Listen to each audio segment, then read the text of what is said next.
কিন্তু এটা বুঝতে হবে যে অভ্যুত্থান পরবর্তী বাংলাদেশে আসলে নির্বাচনটাই একমাত্র গণতন্ত্র না।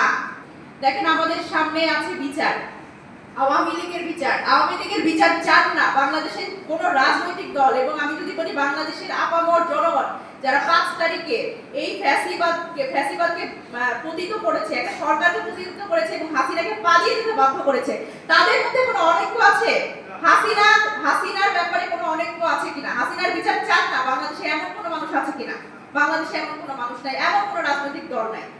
তারপরেও আমরা দেখি যে বড় রাজনৈতিক দলের মধ্যে বিশেষ রাজনৈতিক দলগুলো আসলে দিনের মধ্যে যতবার এই নির্বাচনের কথা বলেন তারা ততবার বিচারের কথা বলেন না, তারা শুধু নির্বাচনের কথা বলেন। দেখেন নির্বাচন কিন্তু কেন কে চায় না? নির্বাচন আমরা সবাই চাই, আমরা যতগুলো রাজনৈতিক দল আছি নির্বাচন আমরা চাই জন্যই তো এনসিপি আজকে। স্বাভাবিকভাবেই আমরা নিবন্ধনের কথা চিন্তা করছি, আমরা স্বাভাবিকভাবেই দল গঠন করলাম। এটা সবচেয়ে গুরুত্বপূর্ণ কাজই হচ্ছে নির্বাচন।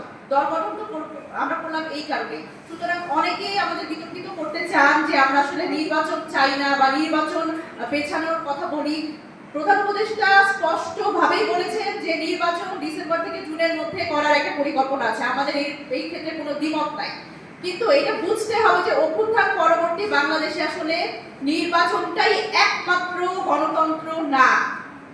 দেখেন অভ্যুত্থানের আগে যখন ফ্যাসিবাদ বিরোধী সকল রাজনৈতিক দলগুলো আমরা রাস্তায় আন্দোলন করেছি, বিএনপি আন্দোলন করেছে, তখন নির্বাচন চাওয়া একরকম এবং অভ্যুত্থান পরবর্তী সময়ে সংস্কারবিহীন নির্বাচন চাওয়া আরেক রকম। সংস্কারবিহীন নির্বাচন মানে আরো একটা ফ্যাসিবাদের উত্থান, আরো একটা ফ্যাসিবাদ কায়েম করার অপচেষ্টা। সুতরাং এই অপচেষ্টা জনগণ 5 তারিখে যেইভাবে এই ধরনের অপচেষ্টা এবং এই ধরনের স্বৈরতন্ত্রের বিরুদ্ধে আওয়াজ তুলেছে এবং ভবিষ্যতে এই ধরনের অপচেষ্টা যারা করবে, সংস্কারবিহীন নির্বাচন, বিচারবিহীন নির্বাচন, তাদের জনগণ প্রতিহত করবে। এবং আমরা সকল রাজনৈতিক দল আমরা যাতে এই ব্যাপারে ঐক্যমত্যে থাকতে পারি সেটা আমাদের নিশ্চিত করতে হবে। আমাদের নিজেদের ভিতরে আমরা বিভেদ করব না।